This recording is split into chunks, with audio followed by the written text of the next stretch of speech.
안녕하세요. 2027년 수능 특강 문항 2부 고전시가 첫 번째에 나오는 신충 원가, 이순신 진중음 작품에 대해서 고전시가의 핵심 내용을 정리하고 직접 인용과 간접 인용의 차이에 대해서 알아보도록 하겠습니다. 마지막으로는 문제풀이를 하면서 헷갈리는 오답에 대해서 어떻게 하면 정답을 골라낼 수 있을지에 대해 말씀드려보도록 하겠습니다. 핵심 내용 정리해 보겠습니다.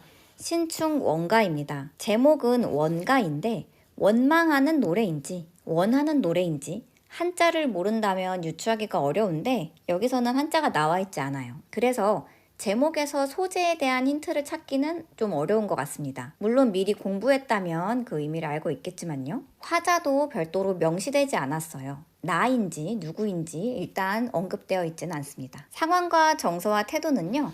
세상 모든 것 여희어 버린 처지라고 하네요. 즉 아무것도 없는 상황입니다. 다음으로 이순신 진중음 보겠습니다. 역시나 제목을 통해서는 어떤 소재를 다루고 있는지 알기가 어렵습니다.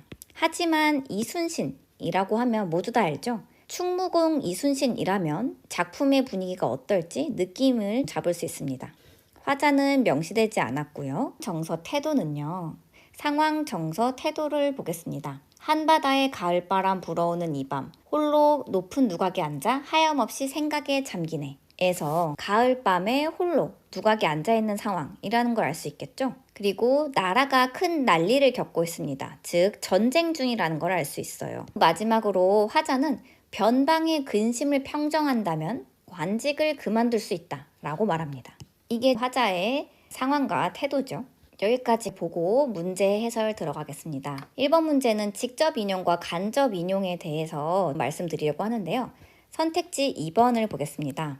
여기서 큰 따옴표가 있어야지 직접 인용이다 라고 알고 있던 분들의 경우에는 선택지 2번에 있는 직접 인용이라는 표현이 적절하지 않다고 생각할 수 있어요. 왜냐면 여기 본문에는 따옴표가 나와 있지 않잖아요. 그래서 여기서 직접 인용과 간접 인용의 차이를 한번 정리해 보겠습니다. 직접 인용은 원문을 그대로 인용하는 방식입니다. 그래서 인용된 원문을 큰 따옴표로 묶어서 표기합니다. 예를 들면 철수는 하늘에 별이 아주 많아 라고 속삭였다 라는 문장에 쓰인 이 부분이 되겠죠. 반면에 간접 인용은요. 원문의 내용을 자신이 요약하거나 재구성하는 방식입니다. 아까 했던 직접 인용 문구를 간접 인용으로 바꾸면 철수는 하늘에 별이 아주 많다고 속삭였다로 바꿀 수 있습니다. 그런데 가에 나온 너를 중히 여겨 가겠다. 여기에는 따옴표가 없으니 직접 인용이 아니지 않나요? 라고 생각이 될 수 있습니다. 그런데 여기서 문장 부호, 즉 큰 따옴표를 활용한 표기법은 한글 맞춤법이에요. 그래서 한문 원문을 번역한 고전 시가에는 적용이 되지 않습니다. 그리고 이 구절이 간접 인용이었다면 너가 아니라 나로 쓰였을 거예요. 나를 중히 여겨가겠다고 하신 것과는 달리 이렇게 되겠죠? 하지만 왕이 지칭한 것이니까 너로서 2인칭으로 나왔습니다. 하지만 보기에는 너를 중히 여겨가겠다라는 말 자체가 아예 없는데 이게 어떻게 직접 인용인가요? 라는 생각이 들 수도 있어요. 그런데 한자로 된 원문을 한번 보시면 거기에는 어디에도 이 중자가 없습니다. 결국 이것도 한자로 된 고전 시가를 한글로 번역하는 과정에서 생긴 표현의 차이라고 보시면 좋을 것 같습니다. 선택지 5번은 본문에서 시어가 어떻게 쓰였는지를 확인하면 됩니다. 앞부분에서 너를 중히 여겨가겠다 하는 것과는 달리 낯이 변해버리신 겨울이라고 했죠.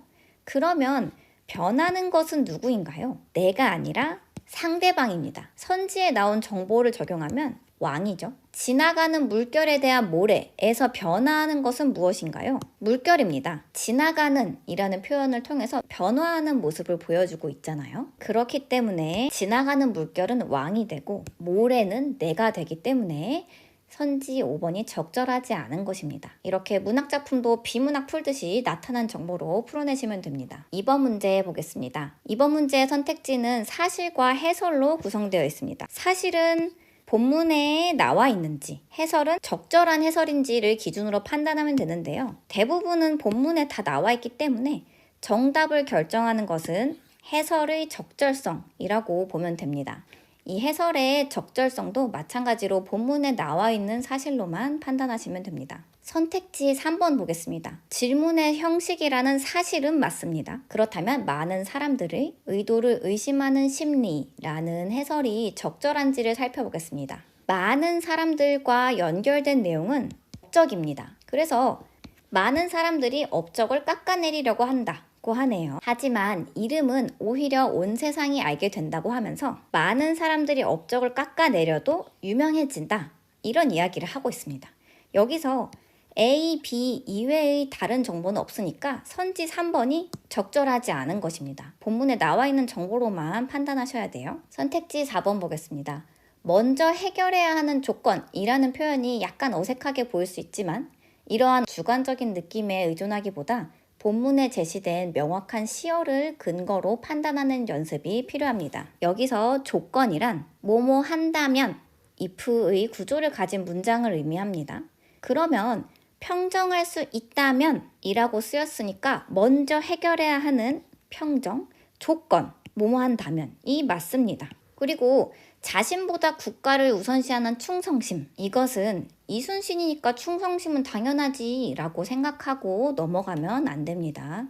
본문에서 변방의 근심을 평정한다면 관직을 그만두고 고향으로 돌아간다 라고 표현이 나왔는데요.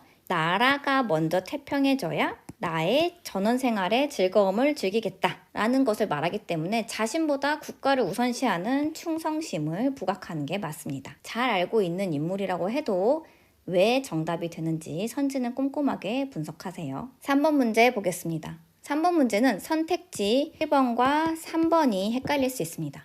이럴 때는 머릿속으로 뭐가 맞을까 하고 더 끌리는 것을 찾지 마시고 본문에서 답의 근거를 찾아내셔야 합니다. 가의 세상 모든 것은 여희여와 연결이 됩니다. 즉 화자가 여인 것, 잃어버린 것이 되죠.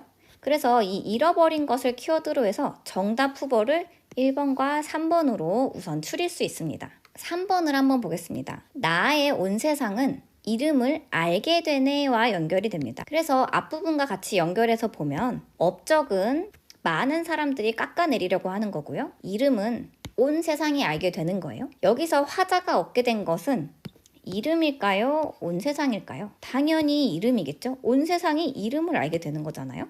문장을 구조를 봐도 업적과 이름, 많은 사람들과 온 세상이 연결이 됩니다. 이렇게 봤을 때 온 세상은 화자가 얻게 된 것이 아니다 라는 것을 알 수 있습니다. 1번에서 나의 화자가 온 세상을 위해 자신이 해온 일과 앞으로 해야 할 일을 떠올린다고 하는데요. 해온 일은 업적이라는 단어에서 나오고요. 앞으로 해야 할 일은 변방의 근심을 평정하는 것으로 본문에 나와 있습니다. 그래서 정답이 1번이 되겠습니다. 고전 시가는 현대어 풀이가 낯설어서 조금 어렵게 느껴지지만 문장의 구조만 잘 파악해도 답이 명확히 보입니다.